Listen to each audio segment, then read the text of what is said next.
May nakilala ka na bang tao na hindi maingay, hindi pabida, hindi humihingi ng atensyon? Pero sa hindi mo maipaliwanag na dahilan, may dating sila. Hindi sila ang pinakamaganda, hindi sila ang pinakamayaman. Pero kapag pumasok sila sa isang lugar, ramdam mo agad ang presensya nila. Hindi ito yabang, hindi rin ito arte. Ito ang tinatawag na silent attractiveness. At ngayon, malalaman mo kung paano ito mabuo. Kahit hindi ka magsalita ng marami. Ang tahimik na karisma ay hindi galing sa itsura. Hindi rin sa lakas ng boses.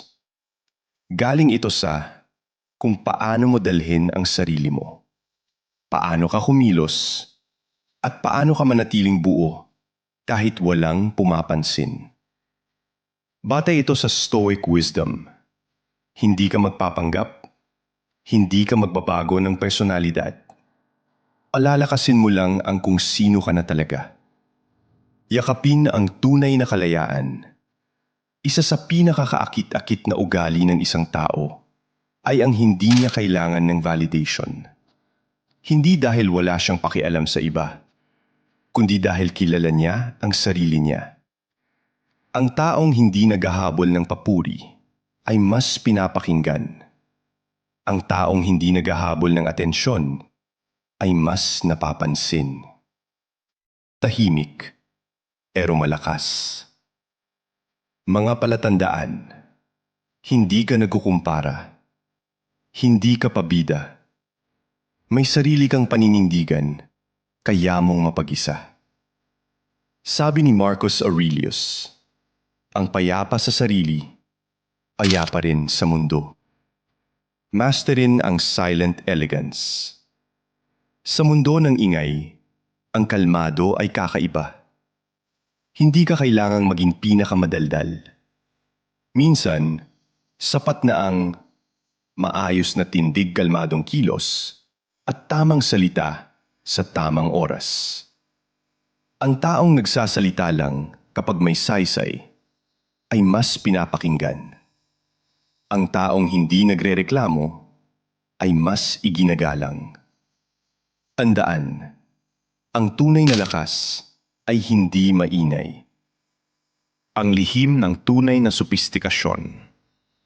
Hindi mo kailangang maging mayaman para maging elegante. Sapat na ang pagiging malinis, maayos, manamit, kontrolado ang kilos. Ang panlabas na kaayusan ay salamin ng panloob na disiplina. Sabi ni Seneca, hayaan mong simple ang anyo at payapa ang isip. Maging ganap na present. Bihira ang taong tunay na nakikinig. Kaya kapag may nakilala kang ganoon, hindi mo siya nakakalimutan. Kapag kausap mo ang isang tao, ibaba ang cellphone, tingnan sa mata, makinig. Hindi para sumagot, kundi para umunawa. Ang buong atensyon ay isang tahimik na regalo na bihirang ibinibigay. Mag-iwan ng konting misteryo. Hindi lahat kailangang ipaliwanag. Hindi lahat kailangang i-post. Ang taong marunong manahimik ay mukhang may kontrol. Sabi ni Epictetus, manahimik o siguraduhing may halaga ang salita. Kapag hindi mo isiniwalat ang lahat, mas nagiging interesting ka. Puso ng pakikiramay. Ang kabaitan ay hindi kahinaan. Ito ay lakas na may kontrol. Ang taong marunong makinig, umunawa, at hindi agad humusga ay bihira.